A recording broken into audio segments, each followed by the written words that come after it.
You guys have some big tournaments this month, like Evo Cups or Store Championships, and want to play Lordknightmon but don't have the money for Pulsemons or Lucemon or Zort defeats for the Maskmon version? No problem, we got a perfectly budget Lordknightmon deck here, under $100. Let's talk about it.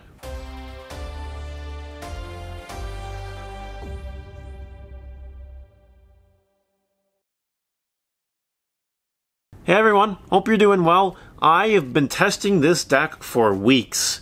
This is Budget Lordknightmon, that's what this deck is.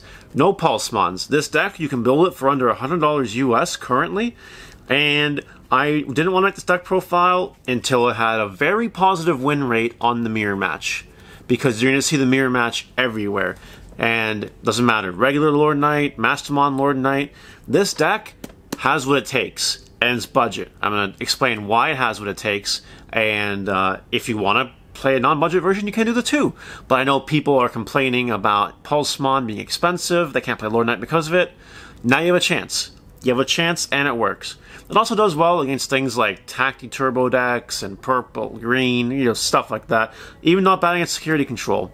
So, that being said, this deck functions slightly differently than your regular Lord Knight variants, but I think it's fine, I think it's great.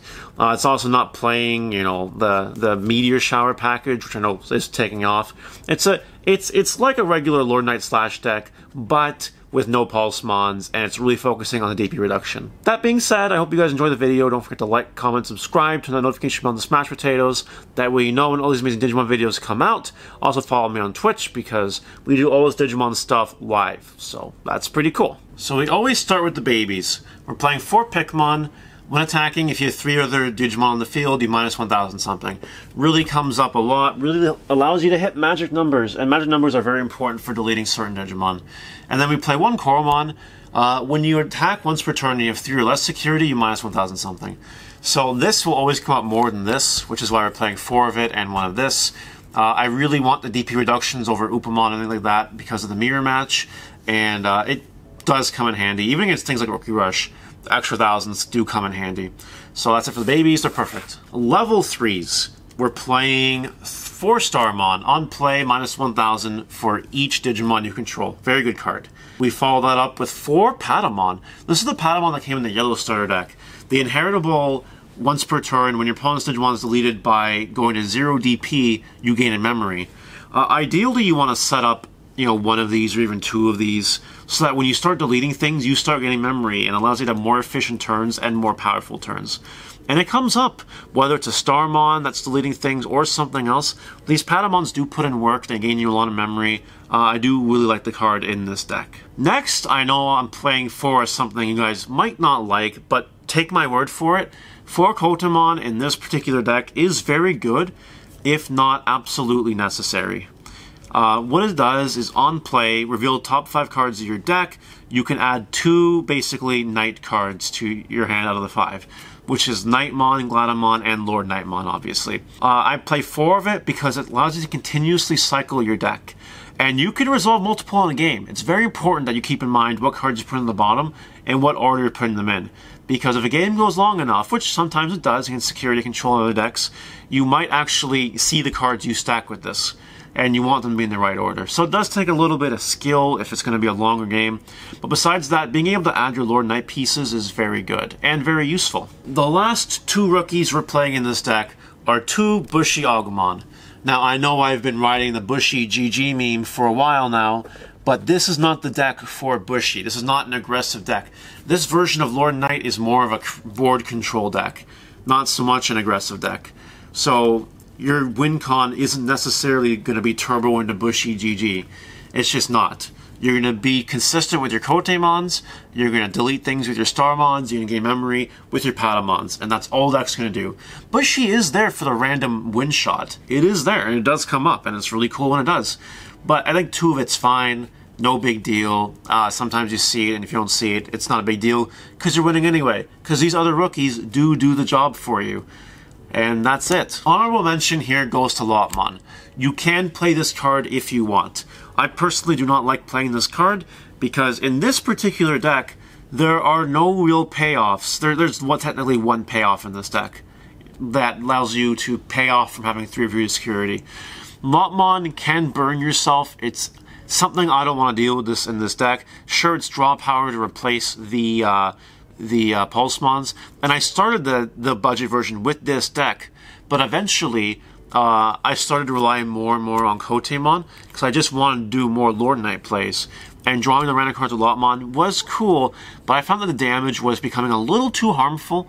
And honestly, the draw 2 is really good, but if you're losing the game because of it, it's not worth it. However, if you do want to try this card out of 2, 3, 4 copies, that might be a little bit overkill, but give it a try. It is really good. It's just not the way I want to build the deck. I just want the deck to be consistent and doing only one thing. Lotmon is a consistency card, sure, but not in the same way. I do actually like Kotemon more than this card in this particular version of Lordknightmon. That's it for the rookies, 14 rookies, and I have no problems with this lineup. I've been trying different lineups. I've been trying Lotmons, as mentioned. This is where I've settled. I like this lineup the best. Try it out if you want to. Yeah. Champions. 4 Turimon, because, you know, Turimon, 1 cost to evolve, 6,000, very, very good. We're playing, actually, 3 Gladamon. Now, a lot of people think this card is poop, and, you know, sometimes it really is poop. But, its on-play is good. If you see a Knightmon or a Lordknightmon, you add it to your hand to recover 1. Yeah, it's good, we know that's what it does, but it is really good because it costs 4. And being able to play that sometimes when you need to play that, when you don't have rookies, or just paying 1 more instead of playing a rookie, it does come in handy. This card is actually super skillful if you play at the right times. Also, you can play for free sometimes with Lordknightmon, that's fine too. Let's keep that in mind. I have really grown a fondness to this card. This Gladamon's actually really cool. It's a lot better in the Mastermon versions of the deck that are playing Omnimons, but in this deck it's also fine, because again, your deck wants to do one thing and one thing only, and that's just Lordknightmon to the face.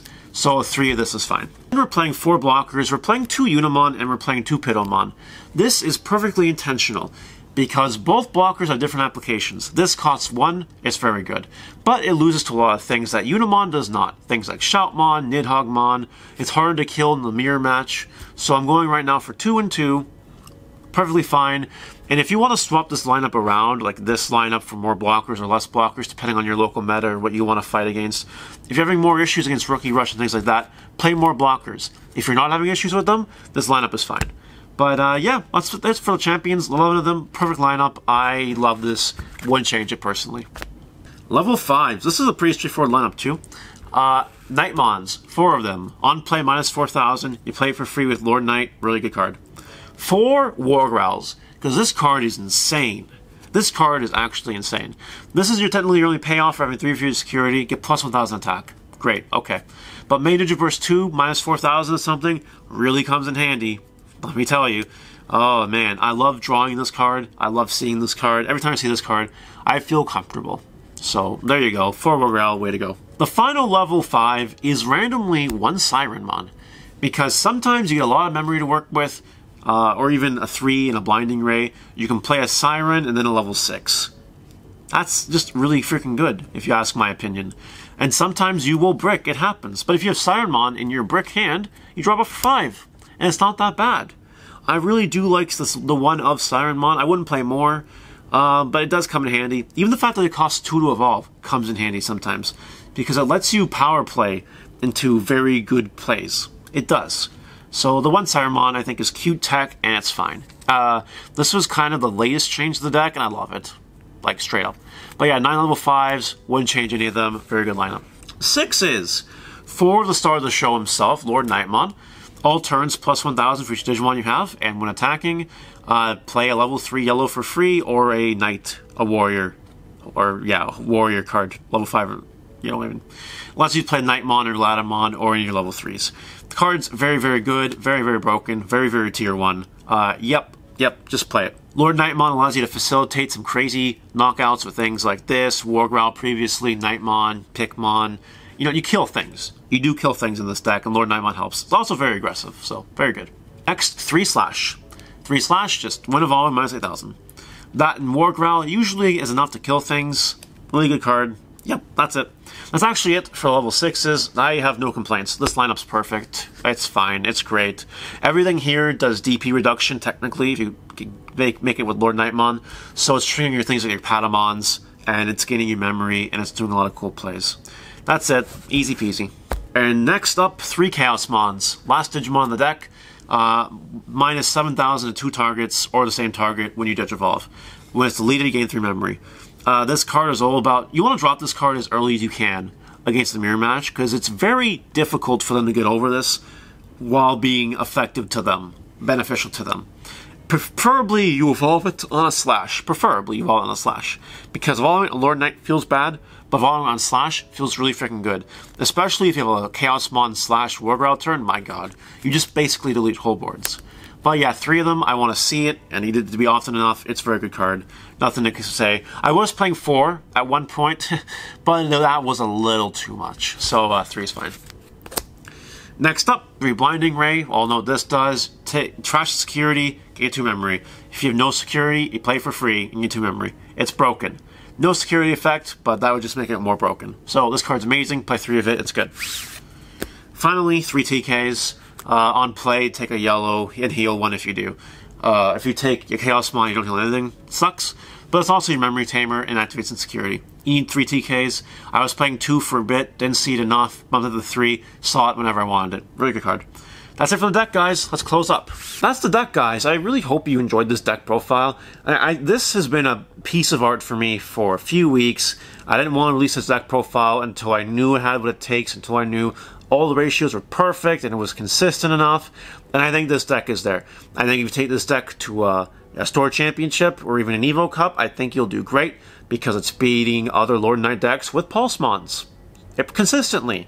Just gotta play your cards right and you'll be fine. Let me know what you guys think in the comment section below. Do you like the deck? Do you hate the deck? I know it's yellow. Yellow, you know, people are hit or miss, whatever.